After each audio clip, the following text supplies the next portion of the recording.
Hey guys, tonight we're crawling out from under the weighted blanket of modern convenience and plummeting face first into the baffling world of civilizations that vanish pretty much overnight. Not the slow, dignified decline type. I mean, the blink, and the city is covered in tumbleweeds, the neighbors are suspiciously quiet, and even the local pigeons have packed up their bags. History's ultimate, we're going out for milk, see you never moments. Before we take this journey through catastrophe, weirdness, and ancient drama, take a moment to like, subscribe, and maybe comment if you still exist tomorrow, or you can wait until you see if you make it out of the script alive. Only if you actually enjoy this though. No pressure from Team Apocalypse here. Now, dim those lights, set your fan to gently ominous breeze, and nestle into those bedsheets, like the lost city of Atlantis nestles into legend. But let's pause. Have you ever wondered what it actually felt like to wake up in a thriving civilization and go to bed in, well, absolute nothing? Did they really not notice the warning signs? Was there a last person who turned off the lights? Did anyone ever yell, "Is it just me? Or is it getting end of days in here?" What was breakfast like when your next-door neighbor and their house were suddenly gone? Was there panic, or just a lot of awkward small talk while packing the ox cart? Congratulations! You've just woken up in the center of a civilization that is about to make history. Not with a bang, but more with a confused shrug. You roll over under your heavy, scratchy linen and yawn, expecting to hear the usual din. The neighbor's goat, your spouse's snoring, the marketplace shouting matches. Instead, it's suspiciously quiet. Did everyone catch the plague, or just decide it was a work-from-home day in 562 BCE? The silence feels thick and unwashed, like your favorite tunic after a month at sea. We all have those mornings where the world seems oddly off-kilter before you've even had a sip of you wish it was hot barley water. Usually, it's the thudding racket from beyond your window, merchants hollering the daily price of figs, kids squabbling over terracotta dice, and a steady chorus of poultry that apparently missed the memo about personal boundaries. But today, nothing. Not even a bored ox chewing the fence post. Just the low thrum of your heart pounding in the quiet. At first you don't worry. Maybe it's some citywide festival you forgot, a sleepy solstice, a saint's day, or just another excuse for the bakers to raise their prices. You listen. Still nothing. No carts grinding their wooden axles over the stones. No vendors bickering about who stole whose olive oil barrel. The morning, if you can call it that, hangs in the air as still as the dust motes swirling through the only shaft of sunlight slicing across your lumpy mattress. You sit up, rubbing your eyes, and notice, was it always this dark? The sun should be blazing by now, beams splattering golden sheets against the far wall. Instead, clouds seem to have unraveled themselves across the sky, grey and greasy, as if someone up there decided to pull the world's biggest curtain and let you sleep in. Maybe it's a storm, you think. But the air sits unmoving, heavy as unbaked bread dough, and a cold prickle slips down your spine. Reluctantly, you swing your legs to the floor and wince as your toes brush the freezing stone. If you were a superstitious sort, you'd blame the gods. Last night's offhand grumbling about your boss. Maybe Jupiter did hear you after all. Or maybe Nemesis is tired of your complaining and decided it's payback time. Again. You shuffle to the window, more a gap in the bricks than anything, and peer out. The courtyard is deserted. Pots stand unguarded, the fountain's dry trickle the only movement. Even the stray dog, the one that spends every morning barking at its own tail, is gone. The only creatures braving the day are a few unnerved sparrows, dive-bombing for crumbs in the emptiness. Your stomach churns. The world outside has turned to still life. and you're the only subject who noticed. This is where the decades of routine hit you. The urgent need to check the sundial, to know how late it is, if you've overslept, if the matron down the lane has already nipped to market and snapped up the last decent apples. But the sundial tells you nothing, just more dull shadow, the stick unmoving, eclipsed by the gloom. Deep down, you cling to the idea that things will sort themselves out. Maybe in a minute, the city will wake up. The clanging cacophony of daily business resuming as if nothing happened. Any second now, your neighbour's goat, call him the real alarm clock, will start bleating its displeasure, and all will be right with the world. But for now, the silence remains, solid and undisrupted. The air feels dense with the threat of something waiting to be known. It's not exactly dread yet, but you can sense it winding its way in, wrapping around your morning like a rumour you can't quite remember. You try to shake it off, to stretch and yawn and get back to your routine, but every movement feels exaggerated, every sound you make swallowed by the hush. There's no going back under the linen. The day has started. But the world, it seems, has not. And so you stand there, blinking in the dimness, the first harbinger of the strange and the silent. You wonder what kind of day begins like this, and what, exactly, it might be trying to tell you. You shuffle outside, wondering if you missed a block party or maybe a mass exodus memo. The streets are empty, except for a confused chicken and some suspiciously abandoned sandals. You're pretty sure the Joneses weren't minimalists, but now their entire house is missing. That's commitment to downsizing. At first, you think it's just another Monday morning, the kind where everyone hibernates until noon, but there's something uncanny in the silence. No clatter of Mrs. Rodriguez's garden gnome army being reorganized for strategic advantage. No distant whoops from the Owens kids launching themselves off the swing set with Olympic ambition. Instead, you catch a glimpse of your own reflection in the window, bedhead and all, looking more like a survivor in a post-apocalyptic sitcom than a well-rested neighbour. You tiptoe to the curb, out of some leftover childhood fear that the sidewalk is lava, only to spot more clues. A lone lawn chair, still rocking slightly as if the sitter vanished mid-sentence, and a half-eaten popsicle slowly melting into the pavement. Even the mailman is gone, his route marked only by a lonely blue cap spinning in the breeze. You start to suspect you're either in the world's best-planned practical joke or the pilot episode of a very confusing sci-fi series. At the vacant Miller house, the garden hoses are still snaking through the yard, jets of water forming miniature rainbows over beds of wilting tulips. Their dog, Biscuit, now the sovereign of an empty kingdom, looks at you with wide eyes, his leash dragging across the walkway like an invitation to solve the mystery. You consider asking Biscuit for answers, but he's busy chasing the chicken, apparently promoted to head of neighbourhood security for the day. Humour and paranoia now arm wrestle for control of your thoughts. Maybe everyone's hiding indoors, an impromptu community game of hide and seek you weren't invited to.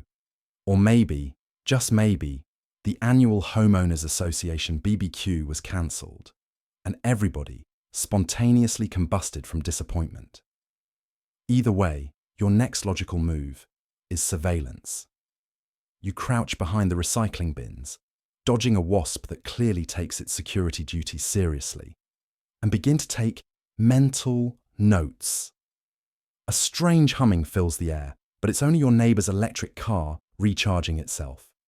Technology 1, human nerves 0. Minutes tick by. No hovercraft descends, no parade of neighbours with matching gotcha t-shirts.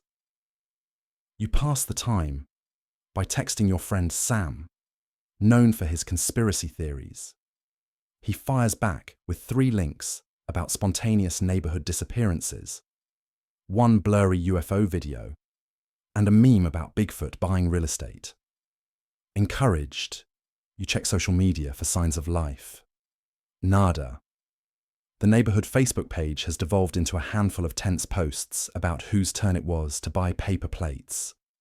The sun climbs higher, flushing the remaining shadows from behind fences and trees. You wander past the Hudson's driveway, still marked with chalk hopscotch, untouched since yesterday. The possibility creeps in. What if you're the only one left behind? You contemplate writing your name across the street, in sidewalk chalk. A desperate, "I was here," that feels oddly comforting in the emptiness. Then, faintly, from the far end of the block, comes the warble of a kazoo, followed by laughter. It floats over the rooftops, pulling you toward the park like a kid following the Pied Piper. Curiosity trumps caution. You tuck an abandoned sandal under your arm, just in case, and set off on your quest for answers. If there's a mystery to solve, or at least donuts at the other end, you intend to find out. And so, with the sun shining a little brighter and your imagination in overdrive, you set out to crack the case of the disappearing neighbors. After all, in a neighborhood like yours, the line between the ordinary and the extraordinary is always just one block away. Let me know if you'd like any adjustments, tighter focus, or additional details. You stagger to the bakery, eager for bread that's only slightly burnt as usual. The shop is locked, the ovens are cold, and there's a note that just says, BRB. That's it. History's most passive-aggressive breakfast denial. You stand there in the street, hugging yourself against the morning chill, peering through the bakery window as if your longing might magically reanimate the flour-dusted counters within. The absence of that familiar, yeasty aroma is more jarring than your empty stomach. Your hopes for a crusty loaf, just the right amount of overdone, evaporate along with any faith you had in dependable routines. The baker, mysterious artisan of carbs, has vanished, leaving only those two infuriating letters. BRB. Be right back. When? For the first time in ages, the day begins not with a comforting slice, but with a riddle. Suddenly, breakfast is not just a meal, but a matter of existential angst. Will he actually be right back? Or is this a metaphorical BRB, the kind used in awkward texts to soft launch a permanent goodbye? You consider your options. A cold, supermarket bagel that chews like an exercise mat. Making your own toast. A process liable to end in mild kitchen disaster. Or, worst of all, skipping the meal entirely. Of course, it's only now that you realize how much the baker was part of your morning landscape. The brisk jingle of the bell above the door, the sing-song greeting as you fumble for coins, the comforting predictability of scorched rye and salty banter. The neighborhood was stitched together with these tiny rituals. Yours just happened to be edible. Without them, the day feels shapeless, as if someone quietly snipped a thread from your personal tapestry while you slept. You want to blame someone.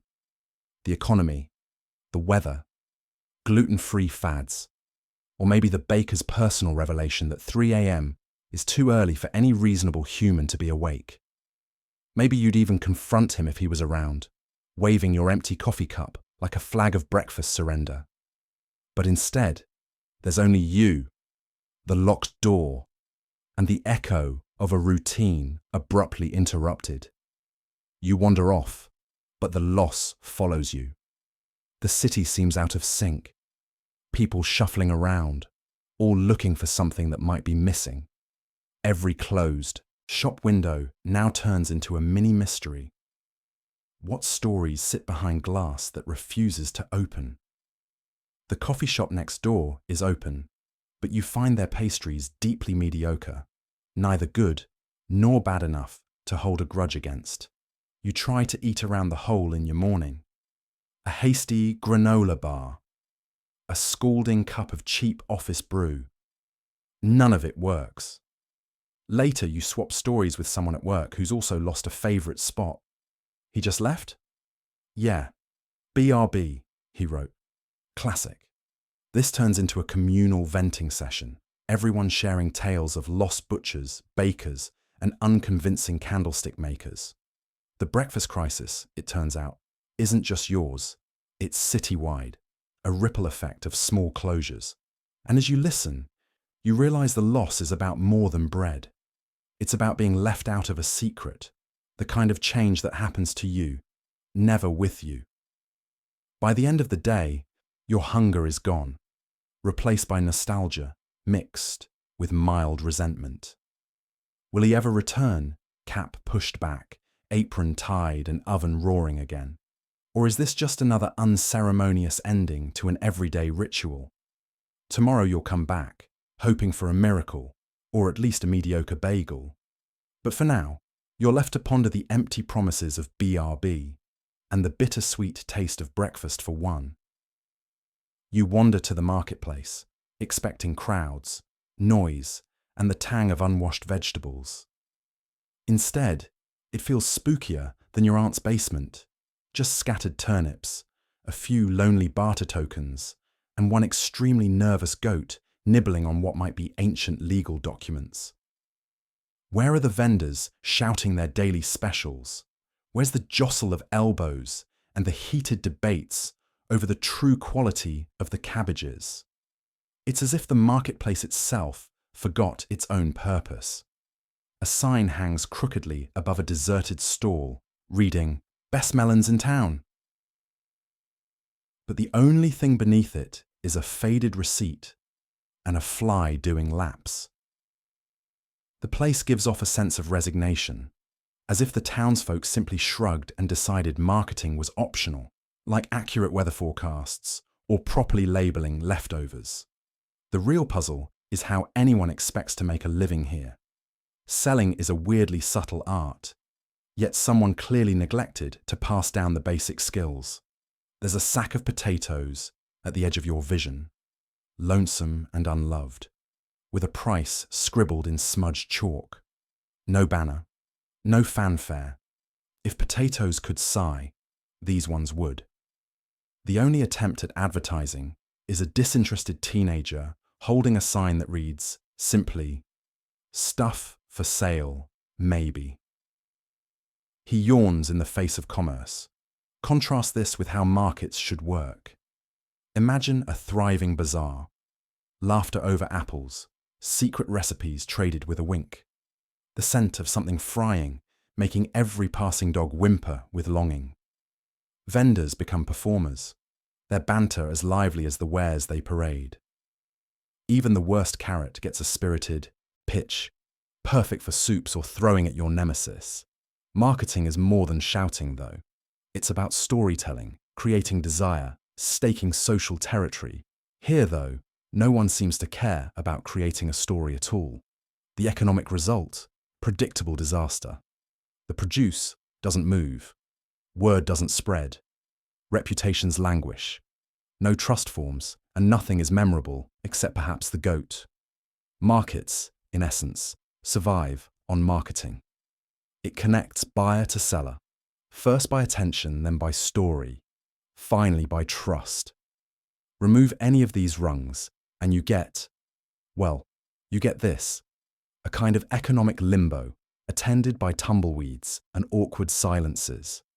You observe a particularly telling transaction. A woman timidly glances at a table stacked with handmade scarves, but the vendor is buried in a newspaper. No eye contact, no sales pitch. After an awkward pause, the potential buyer shuffles away, scarfless and unconvinced. Meanwhile, the vendor mutters, "Nobody buys anything these days." It's a feedback loop of indifference, fed by the absence of any real marketing. And yet, the tragedy here is not the missed profits, but the missed community.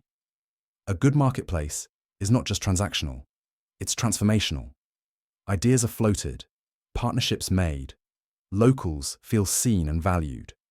But here, with nobody making the effort to pitch, intrigue, or delight, you don't just lose money. You lose the very heartbeat of the town. As you leave the square, The goat finally looks up from its papery feast, its eyes reflecting either deep existential wisdom or mild digestive regret. For a moment, you consider setting up a booth yourself, just to call out prices and see if anyone remembers how it's done. After all, if nobody tells the story of the marketplace, there's nothing to remember and even less to miss. So, you move on, the eerie silence trailing behind. The moral? People crave stories, even when they just want a turnip. Ignore that, and all you're left with are lonely vegetables and a marketing lesson delivered by livestock. Let me know if you'd like any adjustments, or if you want to tailor it for a specific medium or audience. With no one around to judge, your fashion sense truly blossoms. You wear a robe as a hat, socks as gloves, and invent post-civilization chic. Paris, eat your heart out. No paparazzi here, unless you count the curious stray cat. But truly, what happens to fashion when society vanishes overnight?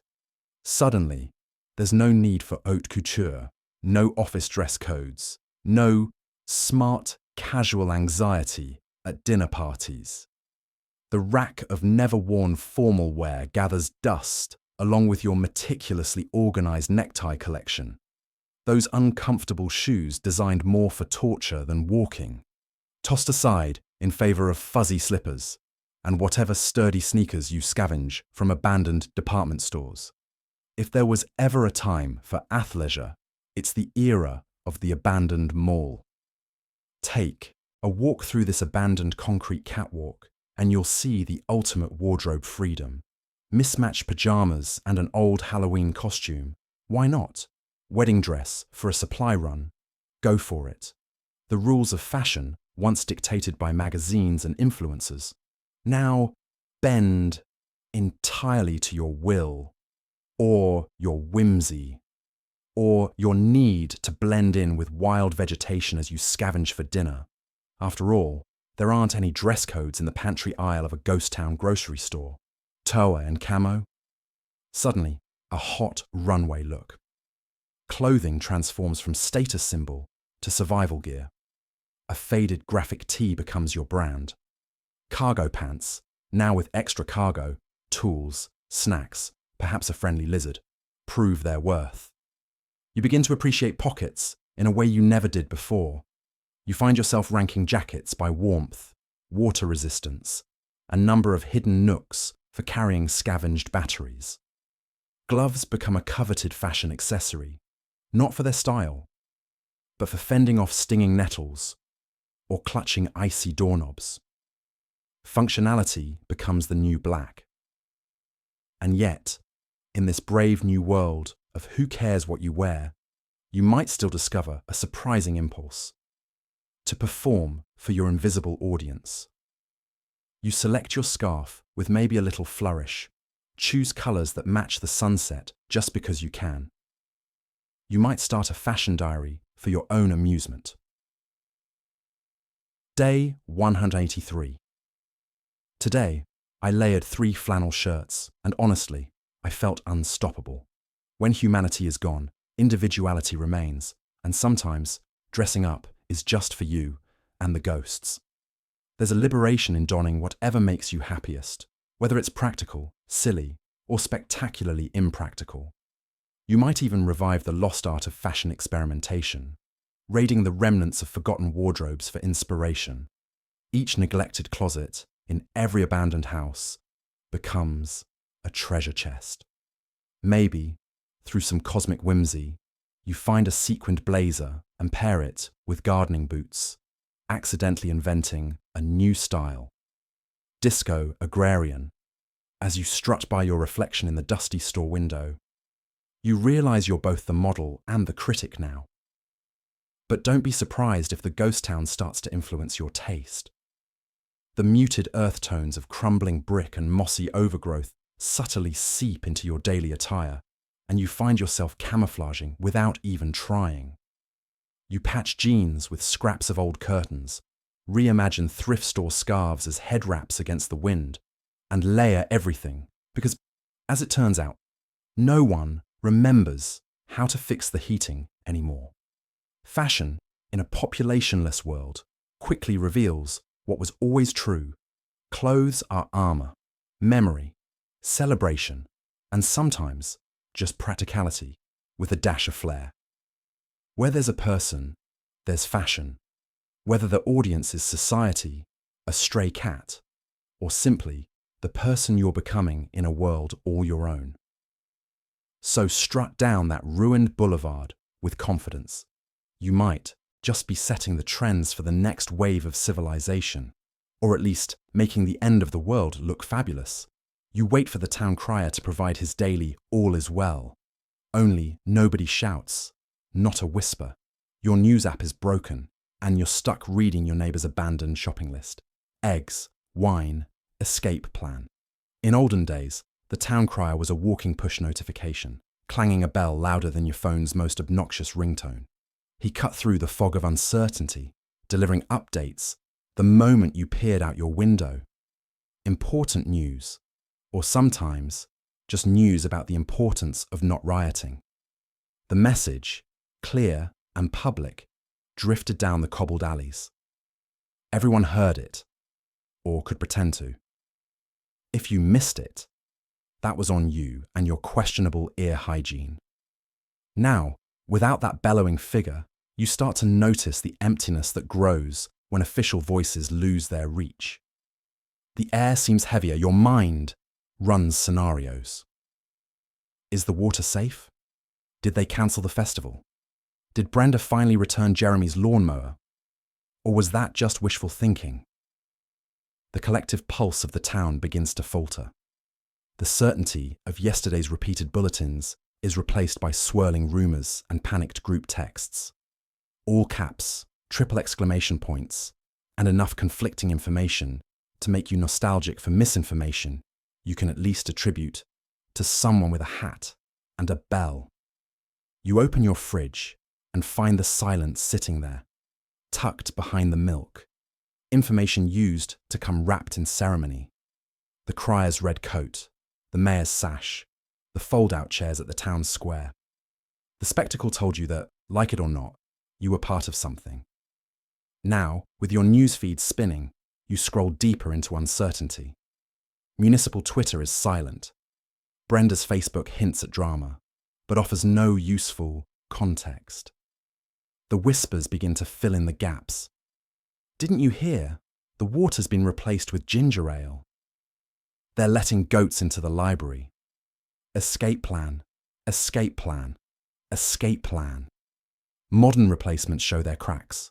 Robo-emails check your spam folder more diligently than your own mother ever checked your temperature. Loudspeaker vans creak down avenues, but their messages are static and confusion. Stay indoors, or maybe don't. More updates. Eventually, you find yourself chasing snippets, longing for authority that doesn't merely trend. It stands on a soapbox and shouts. Suspicion grows. Who benefits from the silence? Is the missing crier on vacation, or has he unionized with the stonemasons' guild? Theories spiral in the group chat. You squint at each message for insider knowledge, as if decoding a prophecy. The role of public announcements isn't just to transmit facts, but also to soothe, to unify. You realize that even proclamations like "all is well," even when everyone knows all is distinctly not well, kept the gears of the community oiled. The absence feels like sand in those hidden, previously humming wheels. Eventually, someone steps onto a bench and tries to fill the void. Their voice is too shaky, their megaphone battery's too weak, but it's enough to remind everyone what's missing. Not just news, but ritual. The crier may be gone, but you remember that the urge to gather, to get the story straight, is hardwired into the town's bones. Misinformation thrives in silence, but so does a strange kind of creativity. You catch yourself reimagining events, scripting headlines about lawnmower conspiracies and unreturned library goats. Soon, a new voice may rise, digital or human, friend or foe. For now, you keep one ear open, scanning the streets, hoping for clarity. Or, at the very least, a hint at what's on tomorrow's shopping list. The communal river bath, usually choked with fishy gossip and questionable hygiene, is eerily empty. You enjoy rare privacy, but now have to wonder, are you freshening up or just making yourself easier for history's vultures? When was the last time you saw the surface of the river without a tapestry of bobbing heads and the odd garden gnome in the shape of Uncle Gopal's bald spot? Now, it's just you and the rhythmic slap of water on stone. Even the ducks seem suspiciously absent, as if they know something you don't. You look around for familiar faces, but instead, only the distant outline of your own reflection wobbles in the uncertain current. Every splash echoes like a question. If all the bathers have vanished, is the water washing away your worries, or simply erasing traces of your existence? There's a freedom in solitude, yes. You can stretch, wade, and float as much as you like. No need to negotiate elbow space or shield your shampoo bottle from the larcenous hands of local kids. But the absence of the usual chorus, stories of mothers-in-law, maladies, and mango prices, means you can hear the river itself. Its voice is ancient and unnervingly impartial. You start to wonder if the silence means tranquility or abandonment. It would be poetic to imagine yourself as a lone wanderer in the wilderness, reconnecting with the elements, being one with nature. But when you're up to your waist in muddy water, wondering where everyone's gone, poetry takes a back seat. You count the reasons for the exodus: rumours of crocodiles, government edicts about waterborne diseases, or perhaps the river just isn't as hospitable, now that every villager has a mobile phone and, by extension, infinite distractions. There's an odd nostalgia for those times when the riverbank felt like the town square, with all its chaos, laughter, and the occasional synchronized shriek when someone encountered an eel. In the hush, you invent reasons. Maybe an ancient curse has returned, thinly veiled as a health warning from the district council. Maybe the soap you dropped last week finally tipped the ecological balance. Or perhaps there's an invisible rotation, a new schedule, and you simply missed the WhatsApp message. The point is, rivers change. People change with them. A quiet river is never just a quiet river. It's an omen wrapped politely in a towel of uncertainty.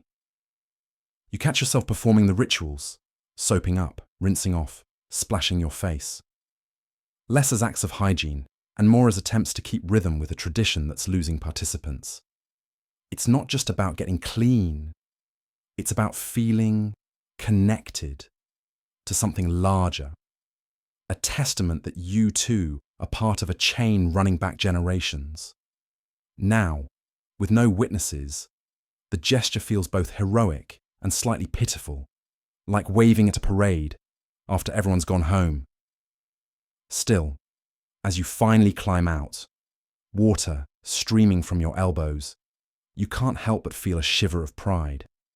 You braved the river of no return, or at least the river with fewer bathers. Tomorrow maybe, the others will return with improbable excuses. Until then, you're a silent sentinel at the edge of a fading ritual, uncertain if you're the last bather or the first of some odd new era. If rivers could talk, you suspect they'd have little sympathy. Bathers come and go, the current might shrug, but mud and memory always cling. You walk home slightly cleaner, certainly more aware. One day, when history's vultures finally circle, let them peck at others who never took the risk of solitude on a shifting shore. Let me know if you'd like further adjustments, or if you want this in another style. You rummage through deserted homes, assembling the oddest charcuterie board in history. Half a salted fish, some petrified cheese, and the last honest bottle of wine. Bon appétit. There's plenty for everyone now. Too bad everyone's gone. As you sit at a long-abandoned table, plates spread with culinary oddities, it strikes you. This might just be the most exclusive dinner party no one ever wanted to attend. The room, draped in dust and echoing only your footsteps, feels like a mausoleum for forgotten feasts. Your chair creaks a greeting, or perhaps a warning, as you take your seat at the head of this accidental banquet. Here, the ghosts of dinner parties past should be honoured, or at least mildly mocked. The first course is nostalgia, salted and preserved by time. Imagine the lively arguments over this same table. Who brought the best bread? Which cousin was always late? Whose kids spilled the most soup? All of that faded away. Now, only the empty chairs remember who sat where. The tableware, too, bears witness. A chipped plate, an ornate fork, a glass forever smudged by a hurried toast. Every object is a leftover, a silent guest who refuses to leave the party. You nibble a piece of cheese that once would have elicited scorn from a fastidious host. But in this world, judgment is a luxury. Outside, twilight presses against frosted windows. Shadows lengthen, wrapping the room in a faint hush. An old candlestick, barely clinging to its last wick, flickers as you light it out of habit. Its shaky glow bravely dances across the remains of the feast. In its light, every crumb becomes a relic. There's a strange warmth to this ritual, a sense that, absurd as it is, you're not truly alone. When silence is total, even the tiniest rustle from a dry crust or a bottle's sigh becomes conversation. You pour a glass of the surviving wine, its colour deeper and stranger than you remember. You toast no one in particular. To us, the ones who showed up. It's an empty gesture, yet it feels necessary. The vintners never intended their bottles to age this long, nor to be opened in such profound solitude. Sip by sip, you sense the wine's story. A harvest celebrated generations ago, laughter echoing through vineyards now overgrown. Tonight, memory and flavour are both a little vinegary, and that, oddly enough, seems right. Eating here, at the world's final dinner party, strange etiquette emerges. Do you thank the absent hosts? Do you pass the bread to an empty seat? You consider making a speech, a gentle roast of the former inhabitants, a tribute to their pantries, their laughter, their stubborn taste in cheeses. There are no takers for your wit, but you deliver the monologue anyway. After all, tradition matters, even if you're the last to remember it. Here, leftovers take on a new gravity. These are no ordinary scraps, but the edible remains of a civilization. Each bite is a communion with those who once filled this space with talk and clatter. The flavors are dry, sharp, enigmatic, as if aged not only by time but by absence. Still, you chew and swallow, determined to savor whatever can be salvaged from the world's larder. Dessert, if there can be such a thing, is a sliver of honeycomb found at the back of an ancient cupboard. A bitter-sweet finale. The syrup trickles slowly, like the end of an epoch. With every taste, you become both archaeologist and diner, honouring rituals you barely comprehend, forging a closing act from remnants. When you finally rise, the table looks as you found it, untouched in a way. The act of dining here wasn't about hunger, but about marking an ending. The last dinner party isn't really about the food. It's about remembering that someone was once here to share it. And in your own way, by feasting on fragments, you raise a glass to those who can never return, and to the resilience of leftovers. As dusk falls, you light your lamp and realize it might take forever to explain this on your next date. The silence is immense, broken only by the chirp of crickets and your own faintly hysterical giggles. This isn't just quiet. The city holds a hush so deep that every movement you make is a revelation. Your footsteps bounce off empty storefronts, echoing in a symphony of solitude. Streetlights flicker on, casting long shadows along avenues once choked with traffic. Even your phone screen seems jarringly bright, a beacon in a world that's folded itself up for the night. The air is sharp with chill, the kind you'd expect after rain. Except there's no patter against the pavement, no weather left to comment on at all. Instinctively, you explore. You wander past the usual landmarks now transformed. An empty cafe frozen in its last open moment, a bus stop with benches aching for conversation, a newspaper stand displaying yesterday's headlines as if defying time. Make-believe reasons to laugh come easier now. Your brain spinning stories about how you might break into the city's fanciest penthouse and finally snag that rooftop view. But you settle for watching the stars wink into being above the muted skyline. Constellations unspoiled by anyone's rooftop party. The city's pulse has changed. Without the usual stimulus, your senses grow alert to oddities. The hum of a vending machine becomes thunderous. A piece of litter rolling in the breeze could be a fatefully placed clue in a mystery novel. With no one to observe you, you become both the star and director of a one-person show. Your musings turn inward, drifting from anxious dread. How long could this last? To philosophical musing. If you shout into a deserted street, will it echo back with epiphany, or just a reminder that solitude, in excess, can be both sanctuary and prison? You pause beneath a traffic light, red long outliving its relevance, and indulge in a moment of pure mischief. Dancing in the intersection, you relive every movie montage you've ever admired, suddenly free of all the city's invisible rules. As your shadow sways, the realization dawns. A deserted city at night is at once the world's largest private playground and its emptiest theatre, and yet the weight of memory hangs in the darkness. Every closed door, every locked gate, conjures recollections of noise and life. Laughter, arguments, the metallic symphony of rush hour. A sense creeps in that the city preserves these echoes in its bricks and glass, stories coiled and waiting for morning. You almost expect to hear a distant piano or the bark of a dog on an upper floor, but even your imagination is cowed by the size of the emptiness. You risk a wander down familiar streets now rendered strange. Your own building, once a hive of activity, looks mysterious.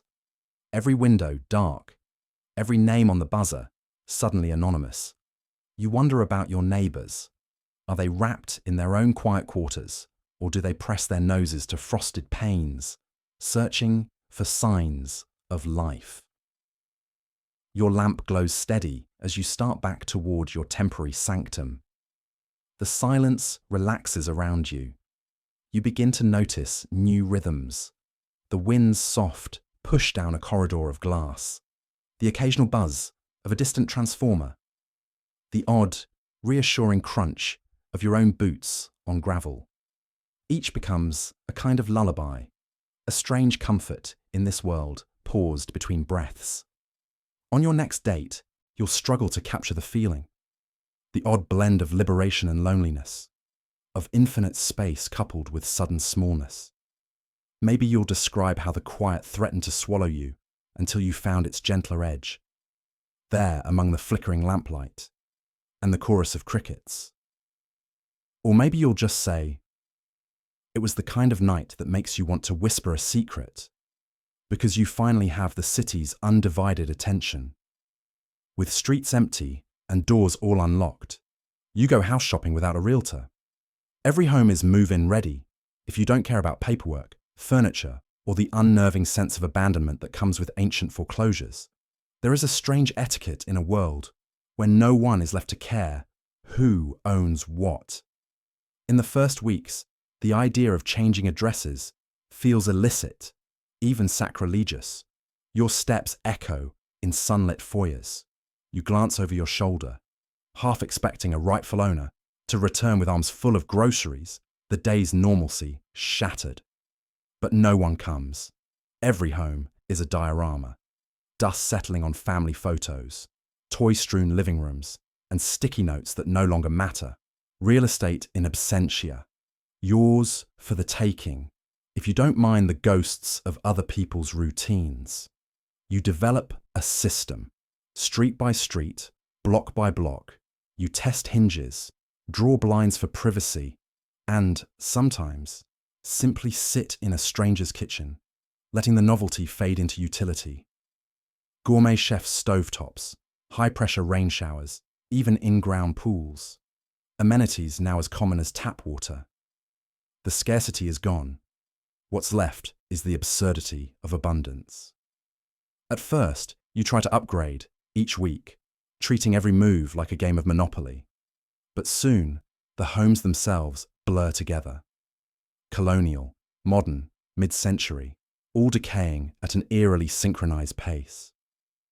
Perfection is meaningless when there's no one to impress and no sold sign required.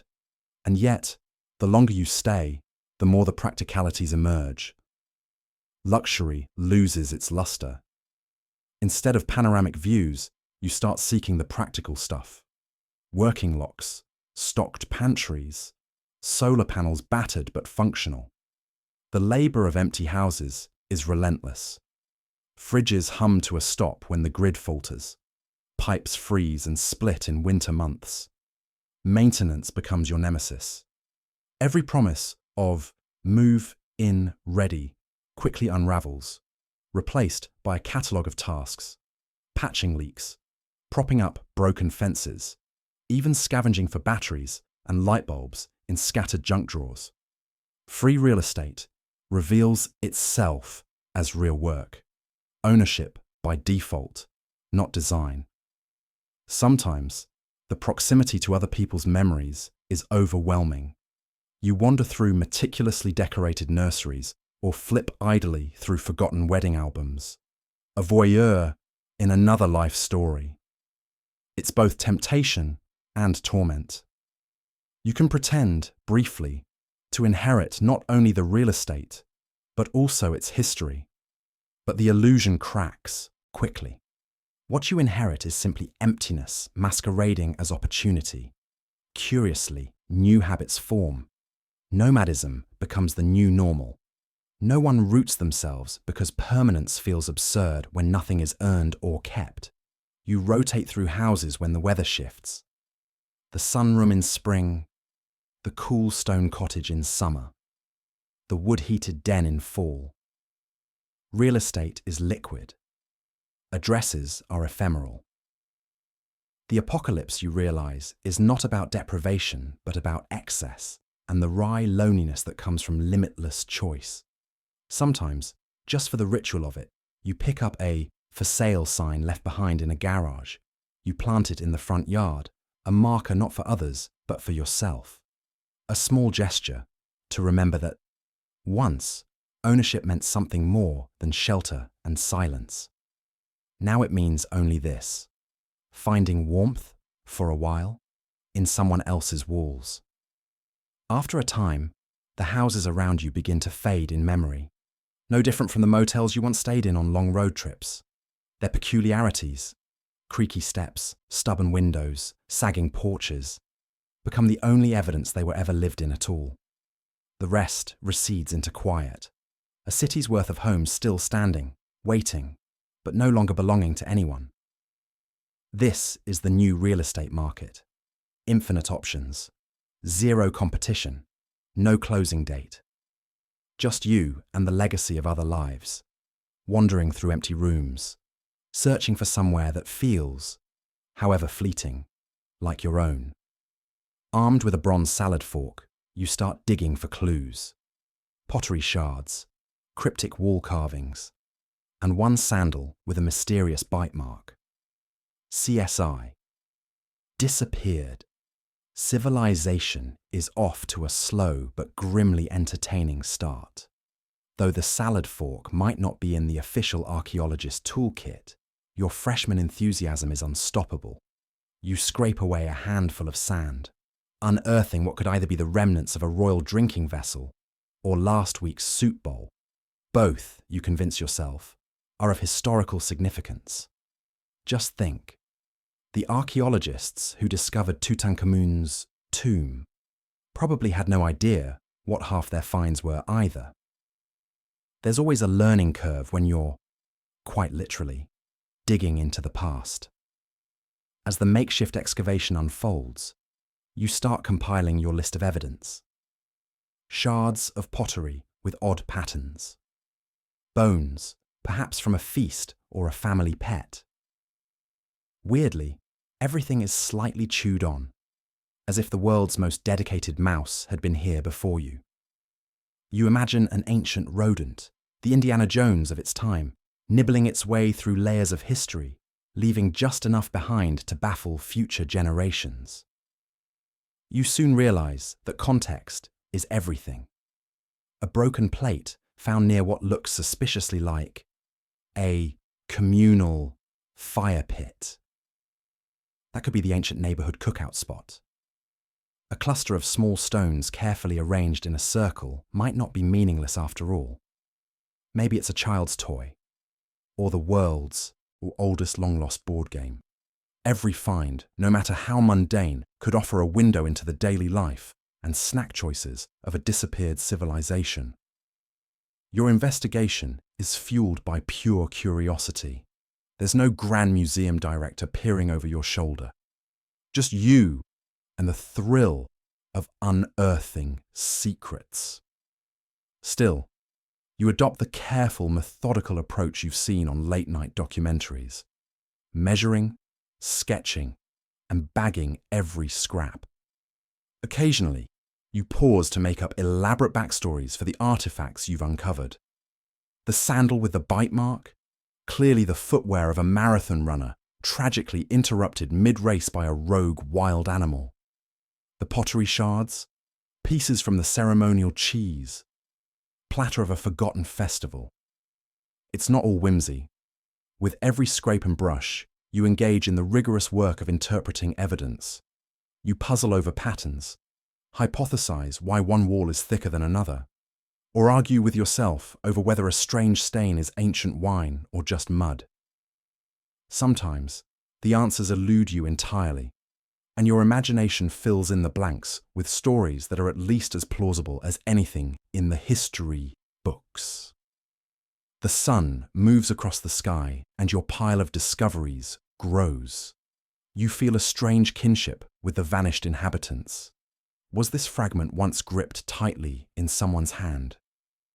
Did a child once hop across these very flagstones, chasing after a stray goat? The hum of history buzzes under your fingernails. Of course, being an amateur comes with its pitfalls. You might mistake an ordinary pebble for an ancient amulet, or spend an hour digging around a root that turns out to be, well, just a root. But the magic is in not knowing. Every object is a puzzle piece, and every puzzle piece has the potential to rewrite the story you thought you knew. By the end of the day, your makeshift museum, plastic baggies, scribbled notes, odd-shaped rocks, might not look like much, but it's a testament to curiosity.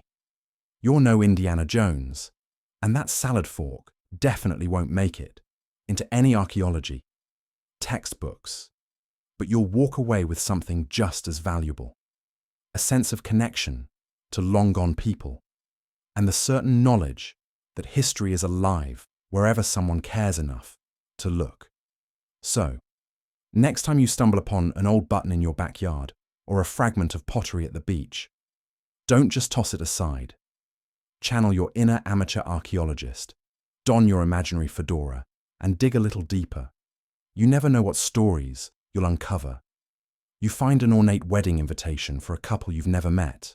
The banquet hall is set, the cake is untouched, but the bride, groom, and 120 guests have ghosted harder than your last dating app match. At first, you're convinced you must be in the wrong place.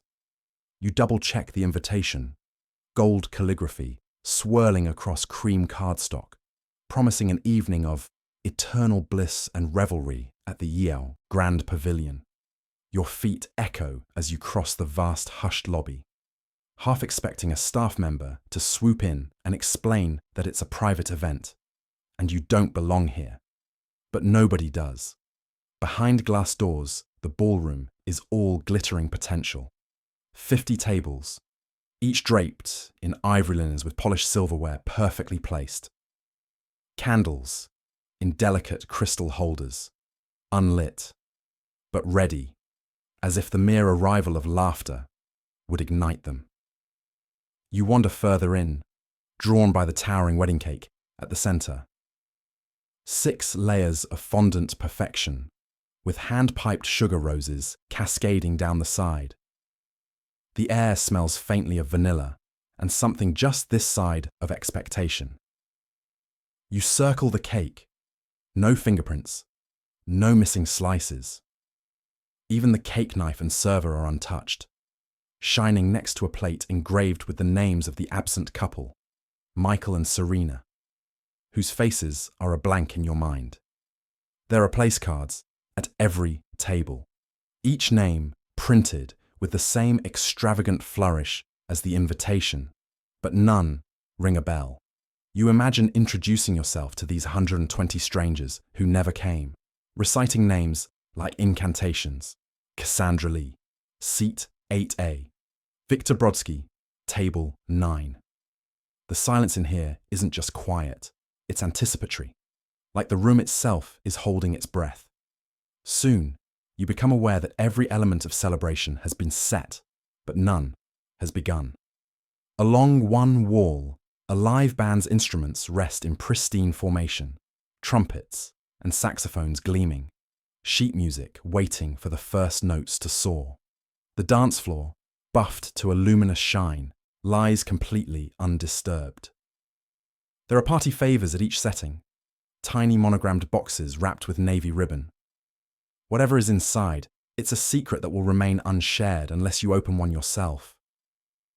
A thought creeps in, unwelcome. Maybe you are the one who's missing something. Maybe the wedding already happened, and you are too late. But everything about the room shouts, "Not yet." Flowers, still perfect, line every surface, from the archway to the napkin rings. Nothing is wilted, nothing out of place. You pace from table to table, looking for evidence, some hint of what became of the celebration. Your footsteps sound too loud. In the absence of guests, even the ice water in the crystal pitchers seems to shiver. You walk up to the head table, where the seats for the bride and groom have been positioned to look out over the entire affair. The view must have been spectacular, if only anyone were here to admire it. Just as your nerves begin to twinge. This is a prank, right? You notice the gifts. A towering heap of beautifully wrapped boxes, ribbons curled and bows tied to perfection. Silent wishes from invisible well-wishers. You scan the gift tags, trying to piece together Michael and Serena's story from the handwriting, the brief messages. So happy for you both. To many years of happiness. Each memory waiting to be born, each future milestone referenced. None of it real, at least not tonight. You consider leaving, but something keeps you there, as if you're holding on to the possibility that at any moment, the doors will burst open, the guests will pour in, the celebration will commence. But the only sound is the faint whir of the air conditioner and your own doubts. You imagine yourself as the last guest at the world's loneliest wedding, uninvited, yet the only one to show up. Maybe, you realize, there are moments in life where the absence of others is the loudest presence of all. The invitation, ornate and perfect, was never meant for you. Or perhaps it was always for the person who'd noticed that, regardless of the RSVP count, a celebration waits for no one. You enter the grand temple, the pride of the city, only to find it eerily silent. You try chanting, and the echo is so loud that even the gods seem to have packed up and headed to greener pastures.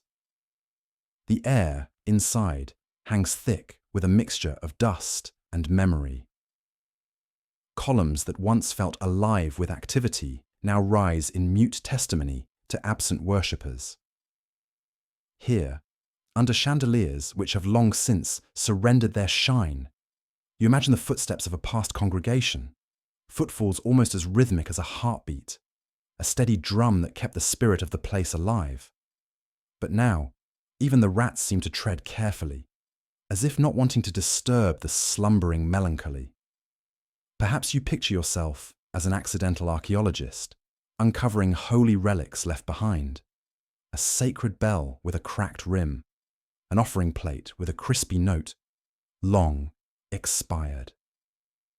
Each of these objects once vibrated with significance, powered not just by faith, but by the collective presence of the crowd. In their abandonment, they seem to ask a question: can faith survive without fellowship? Or, to put it less philosophically, what's a sermon worth if no one's there to sleep through it at the back? It's tempting to blame changing times. Maybe worship has migrated, exchanged for quieter rituals, online meditations, podcasts promising the sound of enlightenment in 9 easy steps.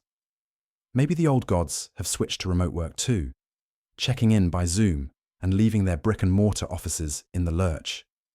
Or perhaps the truth is more ancient. Every community, every tradition must eventually wrestle with the tides of time.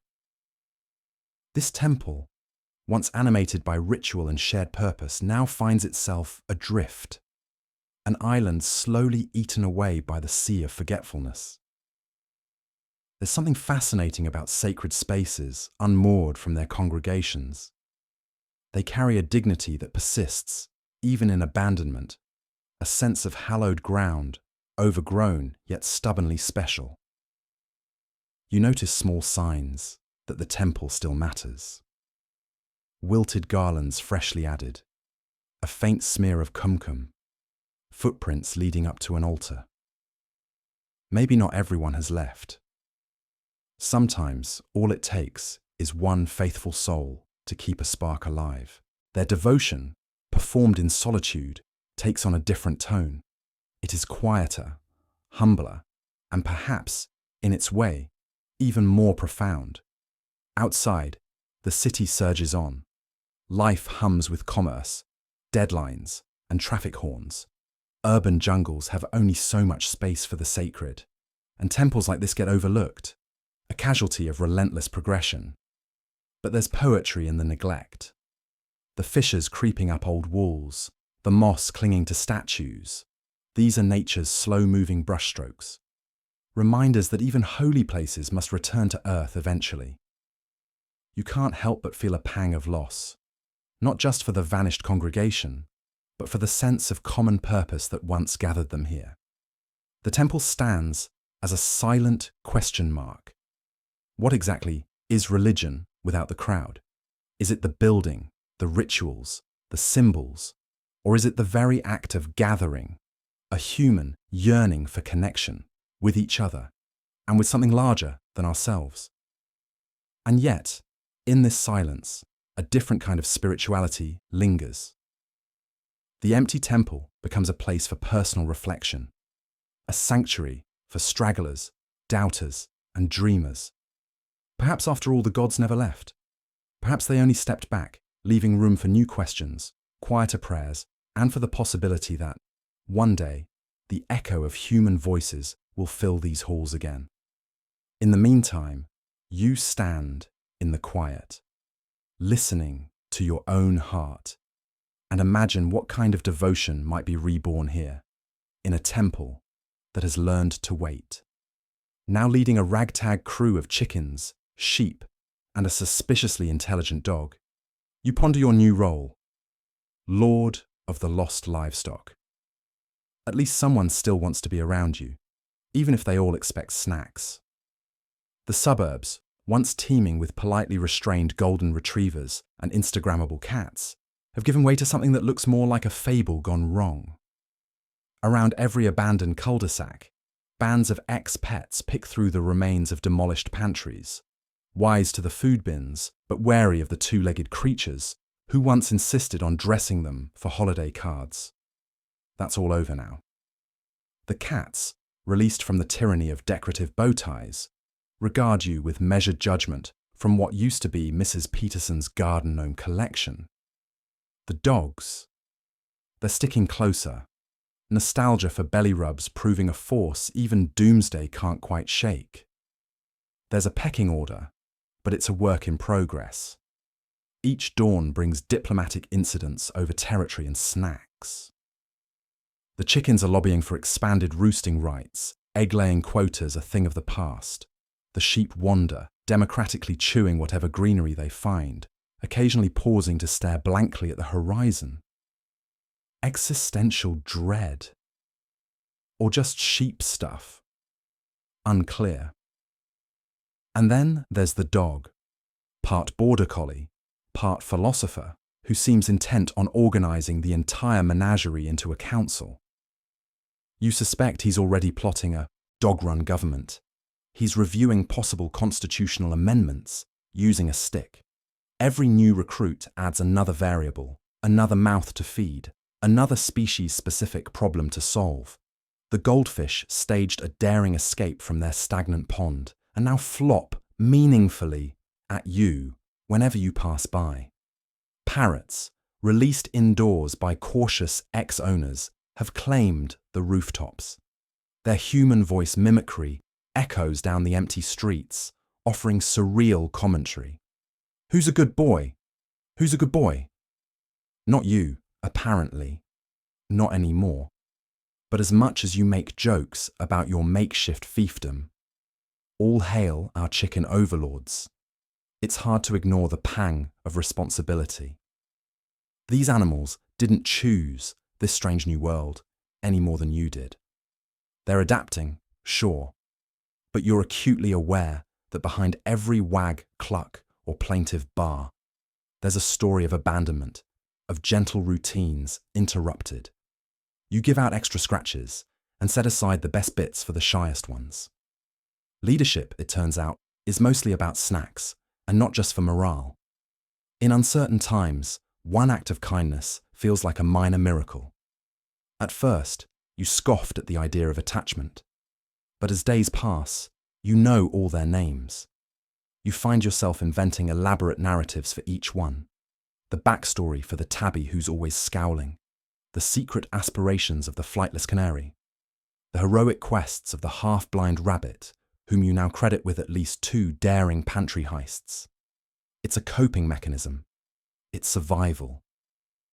The animals become both anchor and lifeline, companions tethered to your own fragile sense of purpose. In the evenings, as the sky purples above roofless houses, you find your little pack huddled close. The world's gone off script, but in the company of these misfits, once just household pets, now your co-conspirators, you find new rituals. The collective warmth of bodies, the shared hush as distant thunder trembles, the silent chords of a stray society, tenuous and unexpected, humming with life. You realize, in a way that surprises you, that this oddball fellowship is the closest thing you still have to a family. So, you keep going. You barter with marauding goats. You trade old newspapers for extra kibble at the barter posts. You stand lookout when the hawks come around. The suburbs may look wild, but you've learned, even at the end of the world, someone has to make sure the chickens get to bed safe at night. And as the suspiciously clever dog curls up at your feet, you're not sure if you're leading this flock, or just lucky to be accepted in it. Maybe that's enough. You finally try the grand public bath, the library, and the gymnasium. No queues, no towels, and nobody judging your form as you attempt to squat in a toga. Call it a civilizational silver lining. It's almost eerie at first. The echo of your sandals on the tessellated floor sends up little reminders of emptiness. The bath's marble steps are slick but abandoned, so you linger at the water's edge, letting the steam soak in. gathering the courage to dip, alone, unwatched. Once, this place was choked with conversation and ceremony, senators holding court in clouds of steam, merchants whispering in corners, the slap of games and gossip bouncing off the ceilings. Now, you have the pool to yourself, an emperor by default, soaking without the pressure of public performance. Afterwards, you wander toward the library, a swirling quiet tucked into the colonnades. You half expect to be shushed by some bearded scholar, but it's just you and the crackling papyrus scrolls. Rows upon rows of knowledge sit untouched, their wisdom waiting for hungry minds that never arrive. You run your finger along the titles: astronomy, poetry, treatises on pigeons, entire shelves on philosophy and love, with nobody pushing for space and no anxious eyes hovering. You take your pick, sinking cross-legged beneath a grand mosaic dome.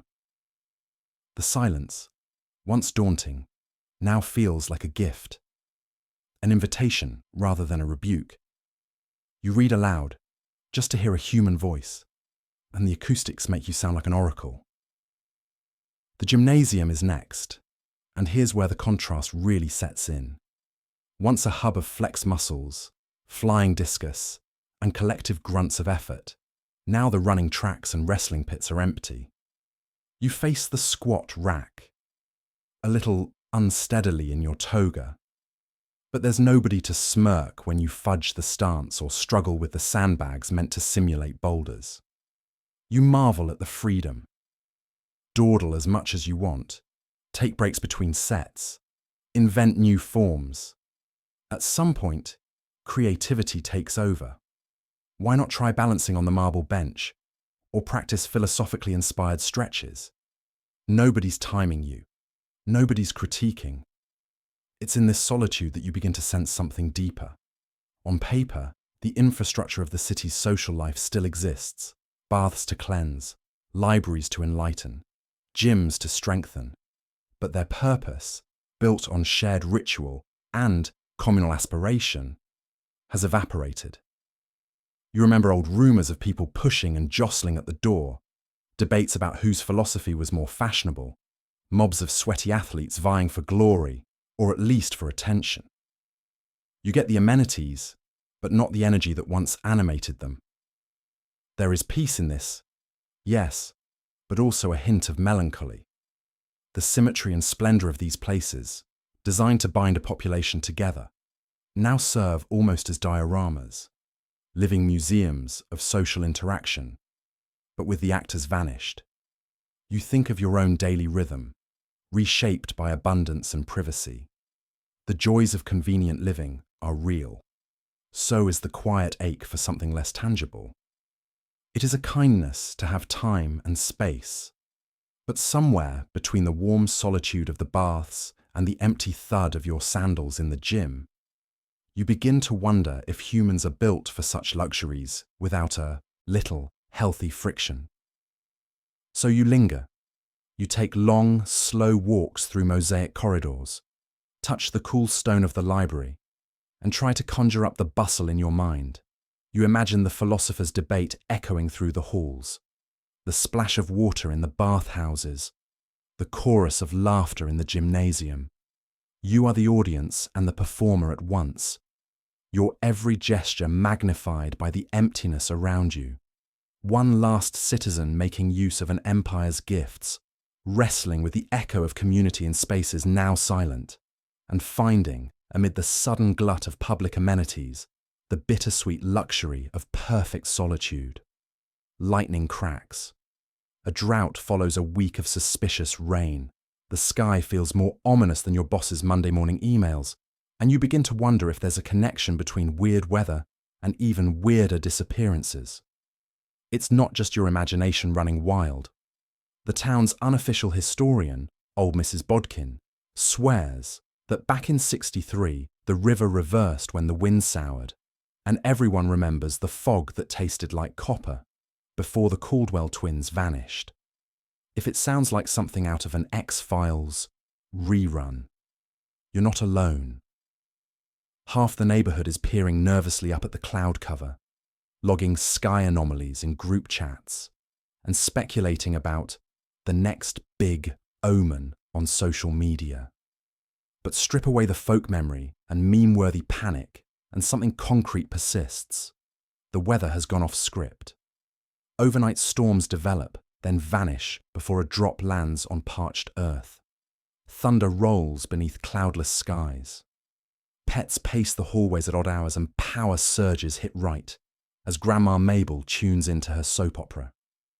The meteorologists, usually so smug in their calm blue ties, deliver forecasts with the trepidation of someone guessing at their own surprise party. We can't explain what's happening, but bring an umbrella, just in case. The pattern isn't just random. Step back, squint, and you might trace a bizarre cause and effect, as if someone, or something, is tweaking the climate settings according to a whimsy only they understand. Storms hit closer to places tied to the missing. The wind seems to usher in clues, and after each downpour, something small but vital goes missing. A bicycle, a beloved dog, a photograph that once hung above the mantel. Only the bravest, or most foolhardy, venture out during these meteorological tantrums, chasing the storm's retreat to collect evidence. Scorched earth, water that won't dry, battered objects humming quietly in eerie synchronization.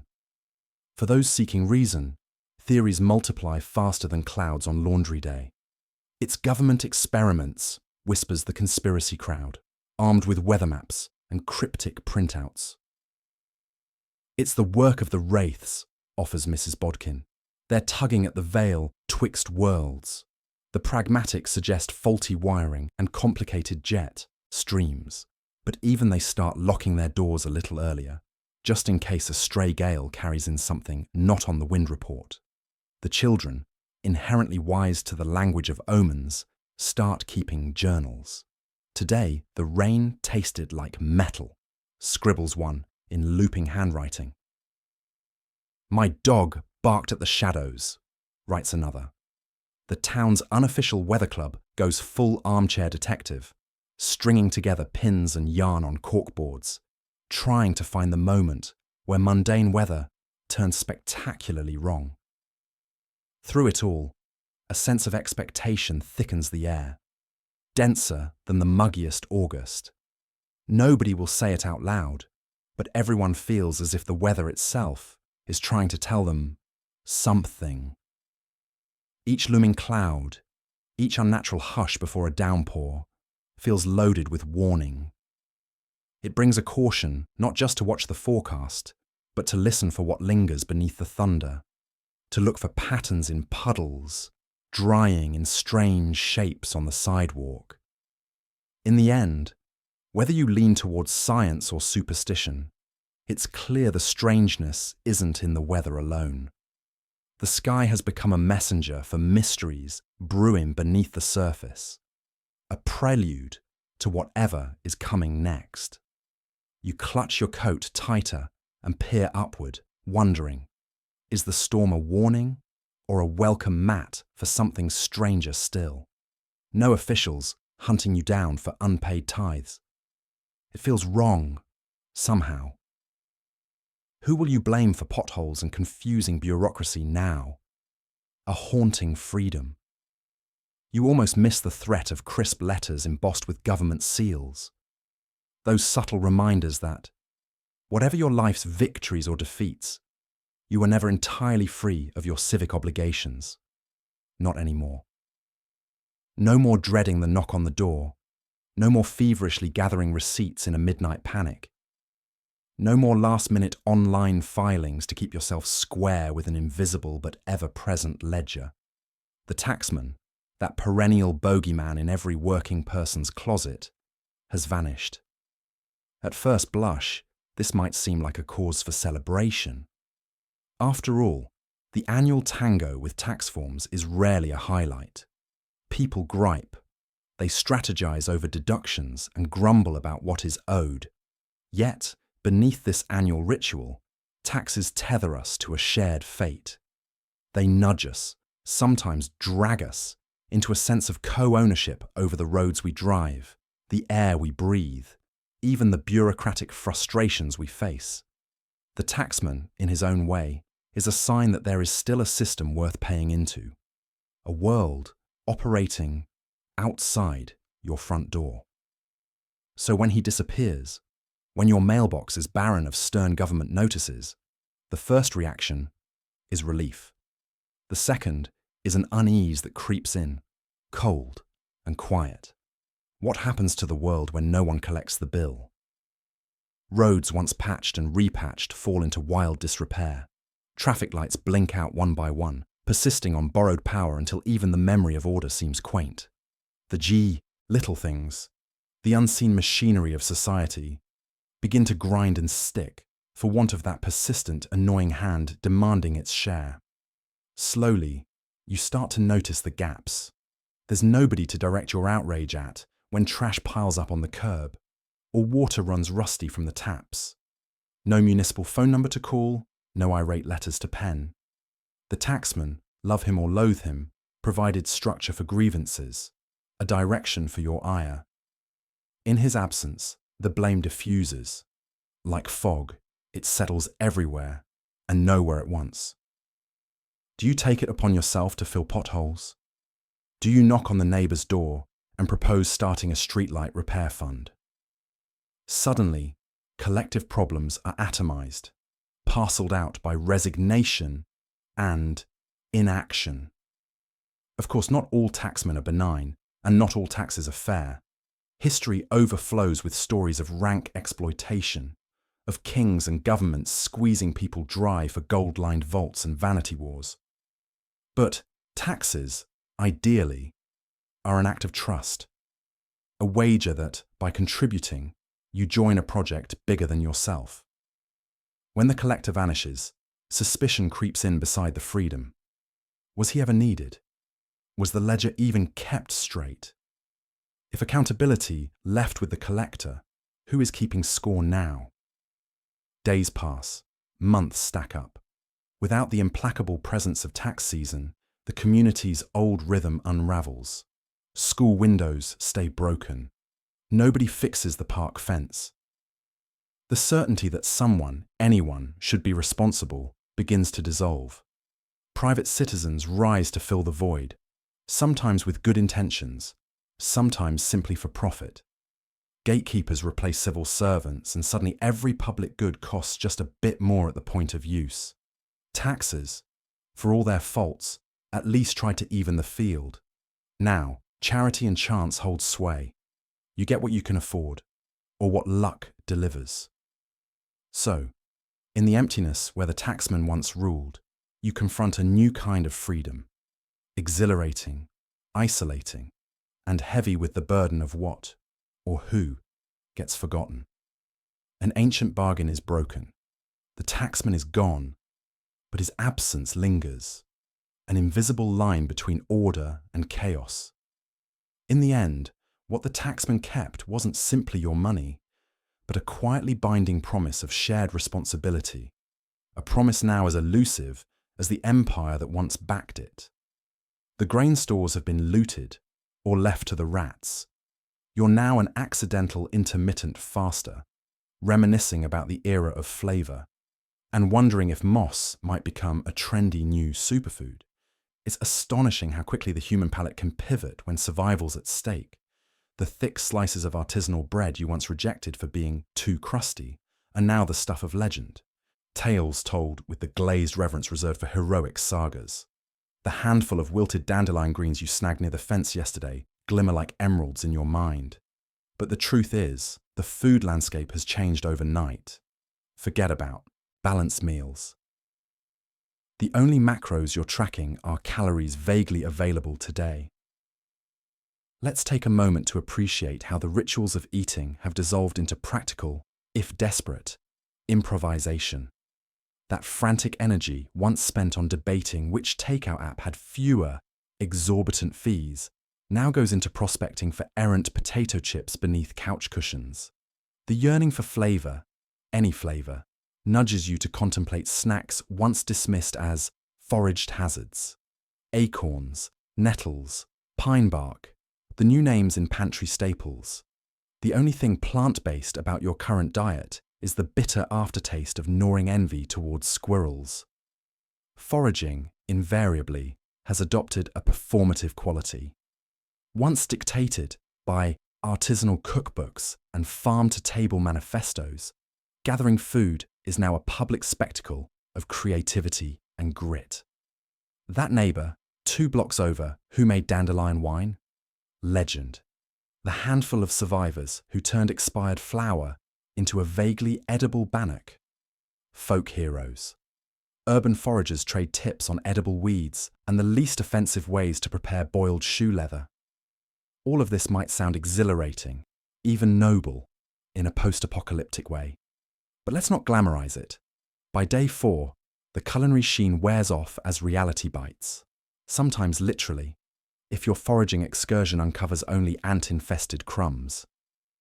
Tangled memories arise of grocery store aisles bursting with options, of freezer pizzas, of indiscriminate midnight cereal.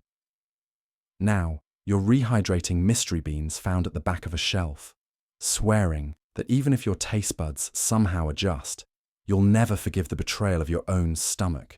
Humour, of course, becomes a companion at mealtime.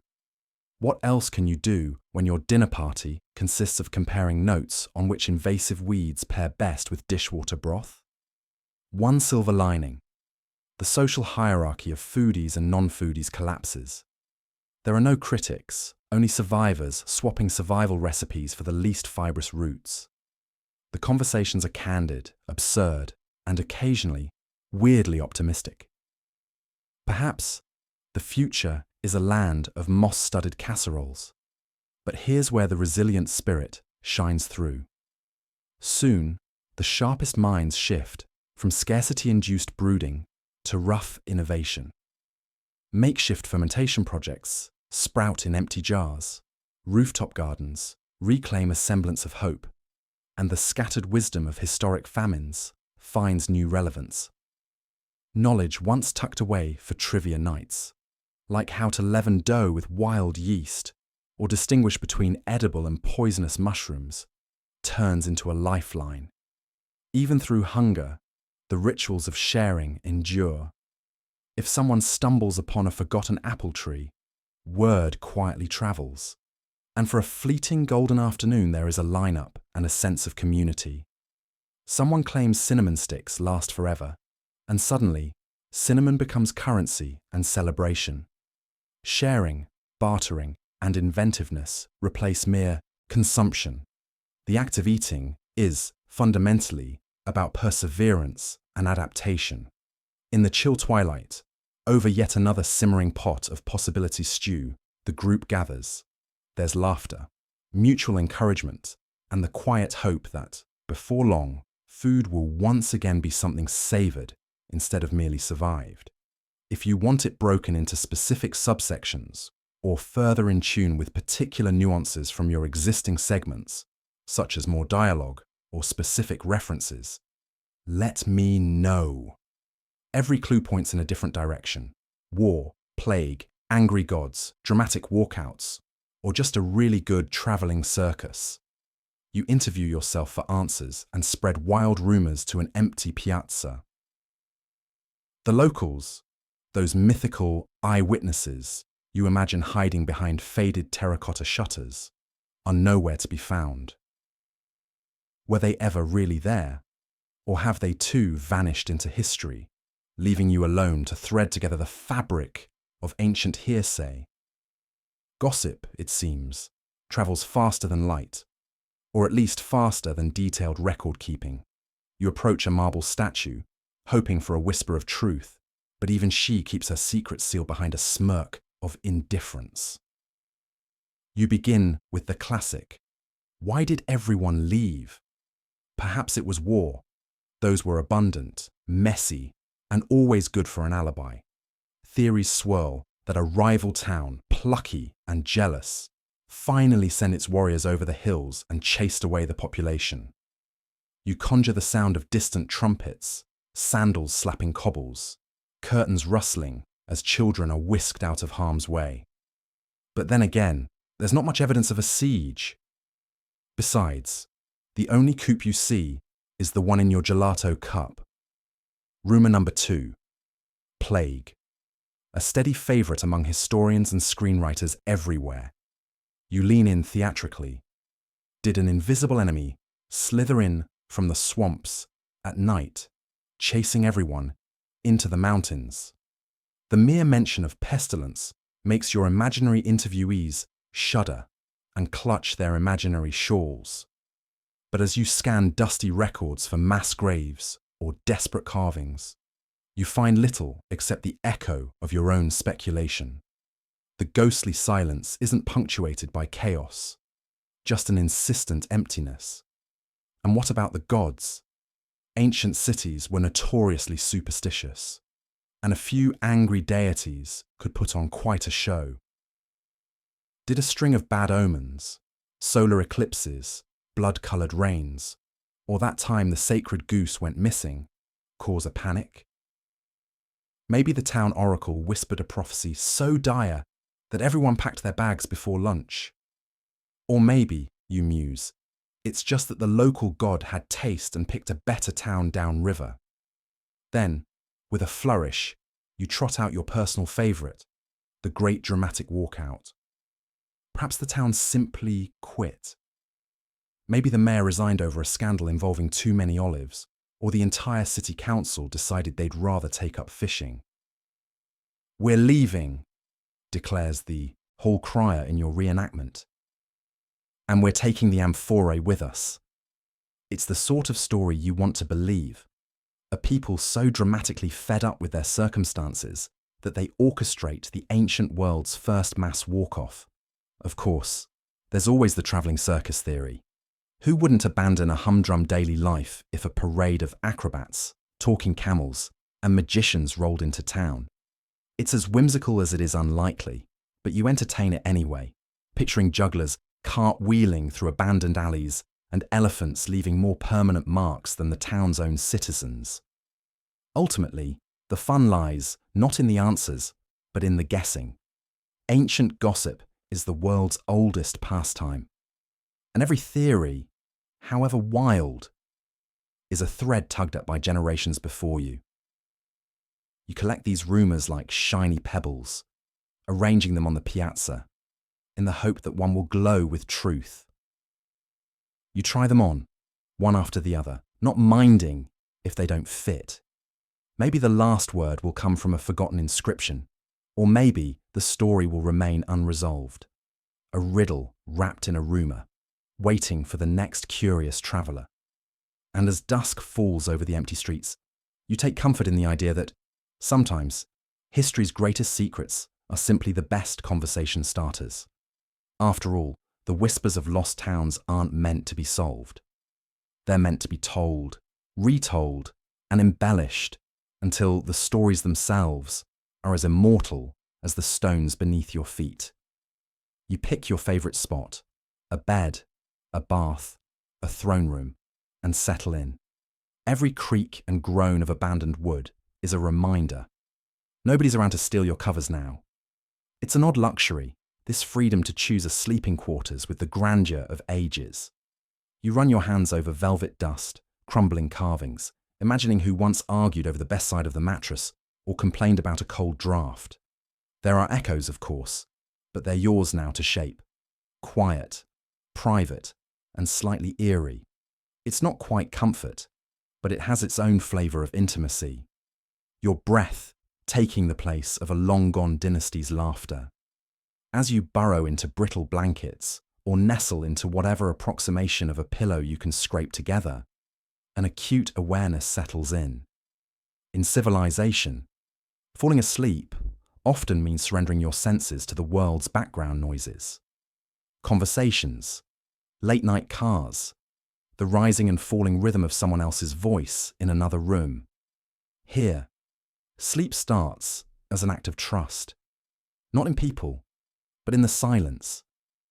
It's a truce with the emptiness, a cautious agreement to let down your guard, although the only danger is being startled awake by a squirrel in the rafters or the sigh of collapsing plaster.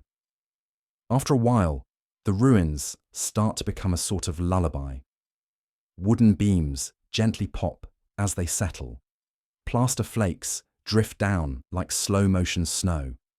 And somewhere, a faucet stubbornly drips, for the first time ever, to an audience of one. Off in the corner, a grand piano has been standing at attention for decades. You allow yourself the fantasy that if you listen hard enough, you might catch the ghost of a nocturne, or the tail end of applause, from a time when every bed was warm and every chair was taken. At first, the absence of others stings. There's nothing so exposing as hearing your own snoring echo off ancient wallpaper, or realizing your restless foot twitch is the loudest thing for miles. The giggle of embarrassment you give yourself seems to fill the whole hall. But gradually, the solitude transmutes into an unexpected confidence. Who's there to judge your sleeping bag origami, or the nightly ritual of talking yourself through the boogeyman of your own imagination? Who's there, really, to care if you steal all the covers or snore like a bandsaw through a box of gravel? The dreamscape of abandoned places is uniquely yours. Without anyone else's breath to synchronize with, you set your own cadence for drifting off. Maybe you recite an old poem aloud, or compose tomorrow's adventures in whispers. Maybe you count spiderwebs instead of sheep. Eventually the noises, the hollow hushes, the shrinking groans of timber stop being warnings and become invitations. Even nightmares here feel a little less haunted. After all, you're the only one left with stories to tell. By morning, the ruins are unchanged, but you are not. Waking to a private sunrise in a conquered ballroom or the dusty embrace of a forgotten nursery redefines what it means to rise and shine. There's pride in your new domain, as if bedtime itself were an act of reclaiming the space. You've turned the ruins into a haven, a self-made cocoon, and you realize, sometimes, the best night's sleep comes with the knowledge that you, and only you, are the king or queen of all you survey, with every echo and creak tucked in beside you. You attempt ancient fire-making, only to discover your less bare grills, and more, why is everything smoking? At least the risk of embarrassing yourself in front of people is down to zero. It's just you, the sticks, a rising sense of panic, and maybe a grumpy squirrel for an audience. Even the squirrels are judging, but what do they know? Their idea of survival is hiding acorns. Yours now involves fashioning a fire from a pile of twigs and whatever bravado you have left. Sure, you saw a YouTube video on the bow drill method once, but now, all you have for company is your own wheezing as you realize this is much harder than it looked on screen. Let's be honest, most of us have no idea what we're doing with wilderness skills. In a world where the closest we get to foraging is scanning supermarket shelves for the marked down sticker, suddenly scraping bark for tinder feels like advanced wizardry. But necessity is a powerful motivator. In this moment, every failed spark makes you wiser, if only slightly more soot-covered. The first thing you learn, persistence trumps technique. The second, if you're going to cry, at least save your tears. They're surprisingly hard to come by when your only water source is a suspicious-looking pond. Survival skills, when all else fails, are as much about psychology as they are about technique. Panicking, for instance, is not a survival skill, no matter how practiced you are at it in everyday life. Channel your inner calm, or at least fake it for long enough to get things done. You don't need to be an expert. You need to stay stubborn. Most wilderness experts agree. The skills you actually use come down to a sort of desperate creativity. Can't find dry wood? Pull the driest stuff you can, snap it up small, and double down on effort. Forgot your matches? Get creative with what you have.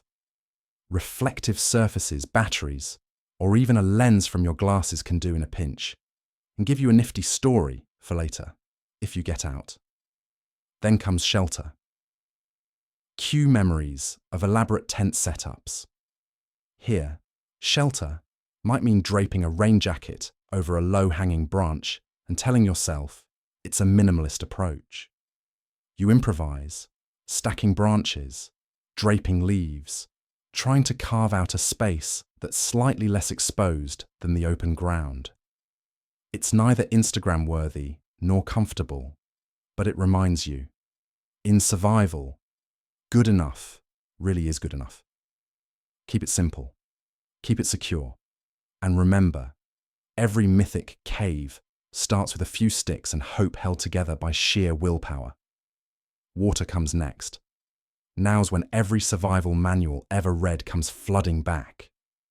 Boil it if you can. Filter it if you can't. And never trust anything that looks stagnant enough to house prehistoric life.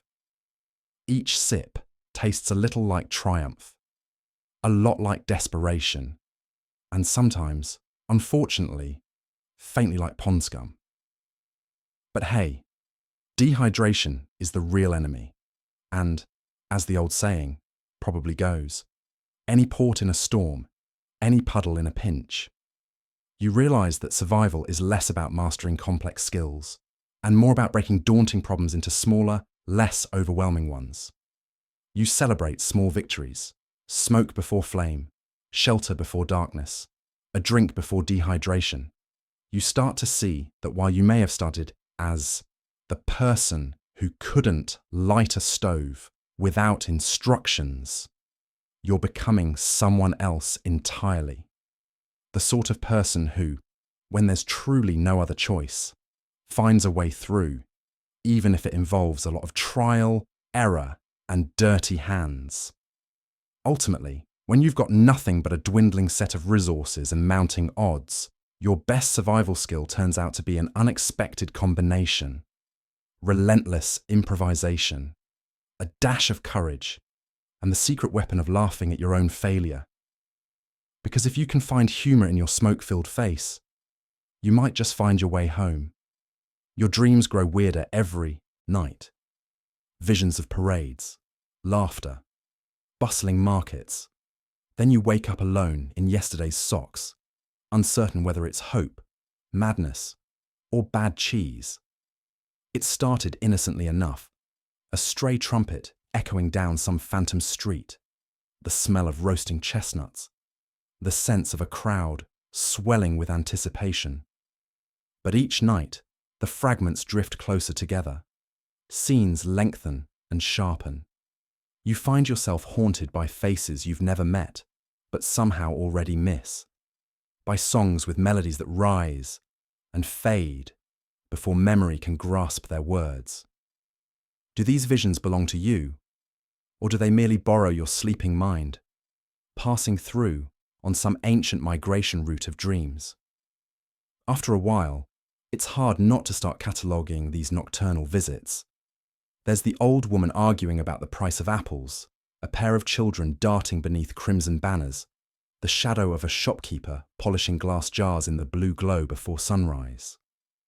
You can taste the market bread, thick and yeasty, and catch snatches of dialects you don't speak by day. They all feel oddly real, as if you've lived 1,000 years in the span of a single restless night. Come morning, you struggle to piece together what you've seen. Did you truly glimpse your city as it once was, crowded, messy, joyful? Or is your mind simply stitching together scraps of longing, concocting a livelier past as a form of comfort? Maybe these are just echoes from history textbooks, postcards, and old movies running loops behind your eyelids. Or maybe the walls between then and now are thinner than you thought. By now, you've started keeping a dream journal. Each scribbled entry tries to map the line between hallucination and history, trying to pin down the parade routes and vendor cries before they fade. Sometimes you worry you're losing your grip. How much of this is nostalgia? and how much is exhaustion's trickery. The line blurs further with every page. One evening, half awake and shuffling to the kitchen for water, you catch yourself listening for the clack of horseshoes on cobblestones. For a second, the silence feels full, layered, as if other lives are still humming beneath yours. You wonder if the city remembers you too. Psychologists might have a field day here. They'll suggest stress, displacement, or a brain meticulously reconstructing the world it craves.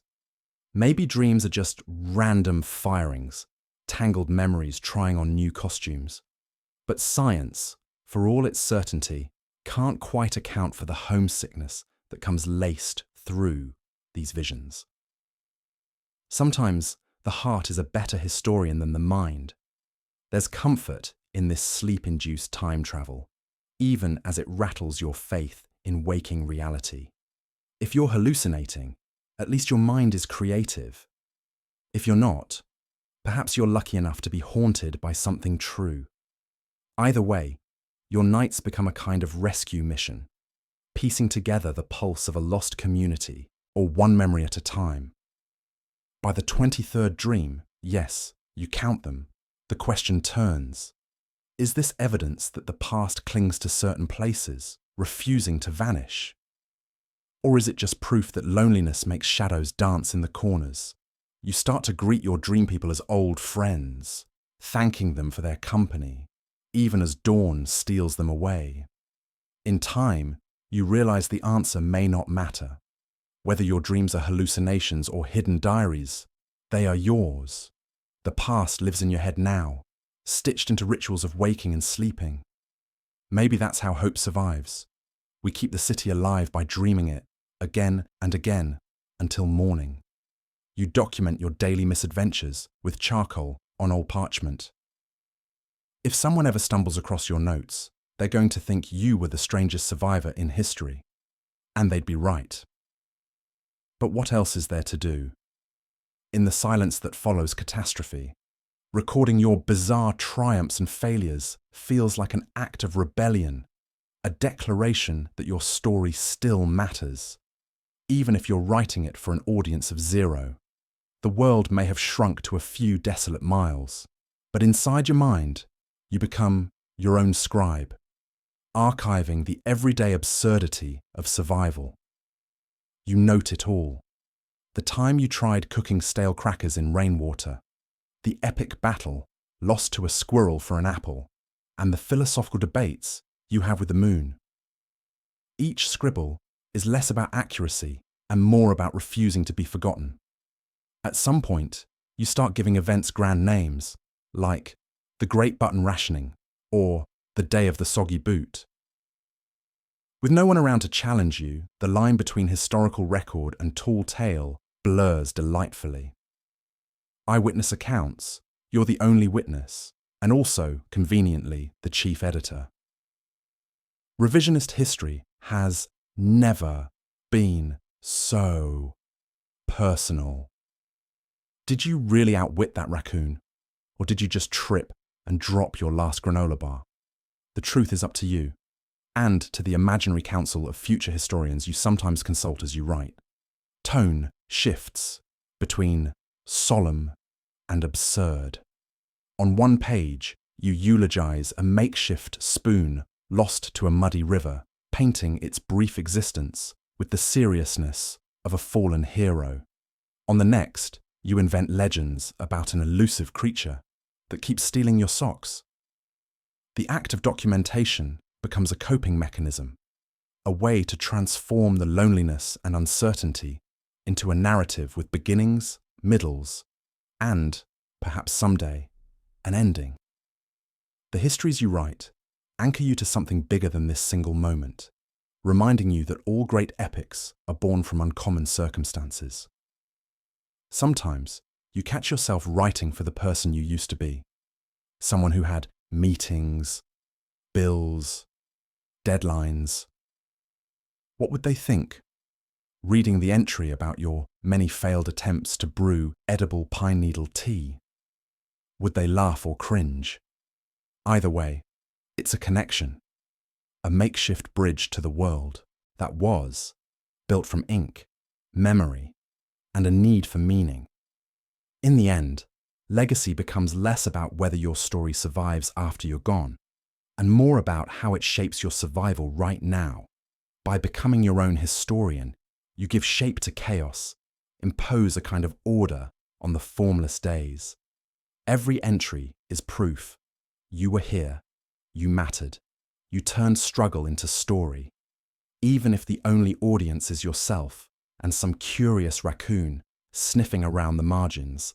So go ahead, scribble your legend. Illuminate the mundane. Chronicle the triumphs and disasters, the heartbreaks and the laughter.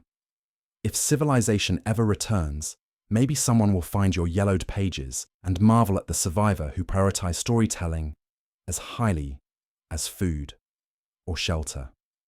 Or maybe not. Maybe your only reader will be the future you, grateful that someone bothered to remember. In the end, history isn't just the story others tell.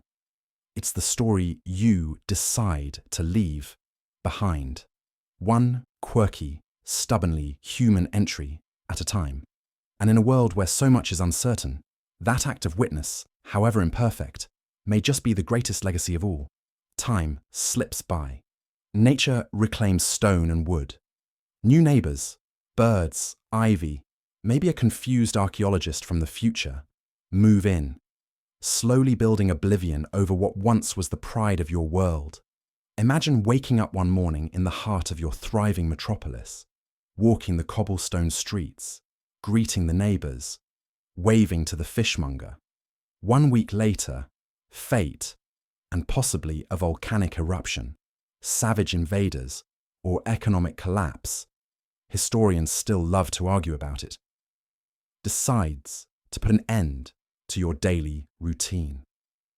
In the blink of an archaeological eye, your world evaporates, leaving silence, scattered remnants, and a growing colony of weeds.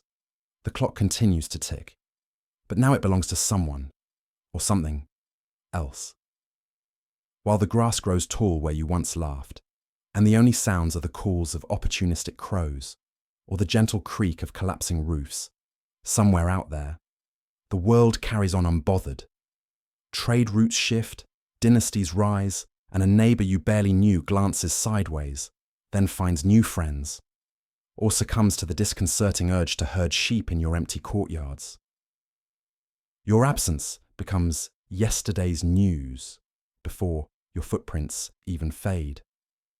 Civilizations aren't usually lost all at once.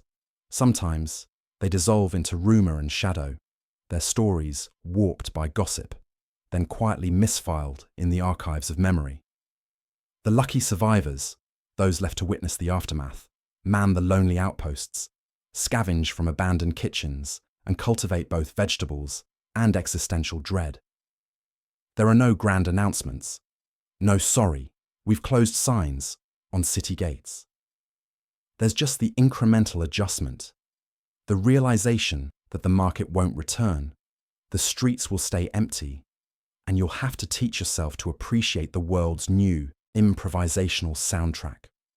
Wind, leaves, and the muffled trills of robins as they build nests in an unearthed temple.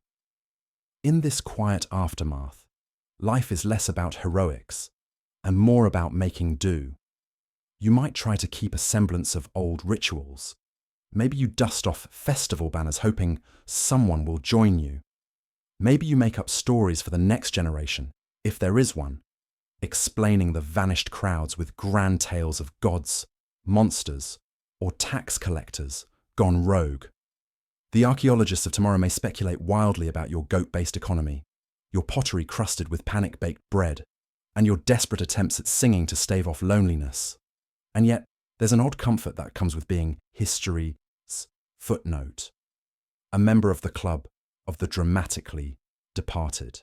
Fate has forced you to become the unreliable narrator for future ages.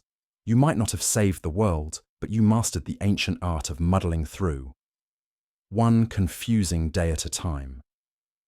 survival is rarely glorious.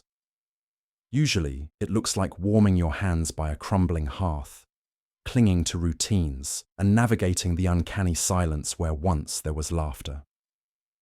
Now, as you finally settle deeper into your bed, preferably one not abandoned by its entire civilization, let's take a moment to savor the absurdity and resilience of those who made history in the most dramatic, blink and you miss it way possible. Surviving a disappearing civilization wasn't about heroics. It was about muddling through confusion, living with the world's weirdest mystery, and mastering the art of talking to goats when all your friends were gone. Tonight, as you tuck in with electricity, running water, and all four walls firmly attached to reality, whisper a quiet thank you for boring continuity. Remember, humanity's talent for stubborn survival is matched only by its genius for showing up late, panicking halfway through any crisis, and inventing wild stories to explain it all. So wherever or whenever you are, rest easy. If our ancestors could navigate empty streets, ancient anxieties, and suspiciously timed disappearing acts, surely we can handle Monday mornings. Sleep tight. The world might not vanish overnight, but your worries can drift away, at least until morning. Let me know if you'd like any further expansion or adjustments to tone or structure. Now, as you finally settle deeper into your bed, preferably one not abandoned by its entire civilization, let's take a moment to savor the absurdity and resilience of those who made history in the most dramatic, blink and you miss it way possible. Surviving a disappearing civilization wasn't about heroics. It was about muddling through confusion, living with the world's weirdest mystery, and mastering the art of talking to goats when all your friends were gone. Tonight, as you tuck in with electricity, running water, and all four walls firmly attached to reality, whisper a quiet thank you for boring continuity. Remember, humanity's talent for stubborn survival is matched only by its genius for showing up late, panicking halfway through any crisis, and inventing wild stories to explain it all. So, wherever or whenever you are, rest easy. If our ancestors could navigate empty streets, ancient anxieties, and suspiciously timed disappearing acts, surely we can handle Monday mornings. Sleep tight. The world might not vanish overnight, but your worries can drift away, at least until morning.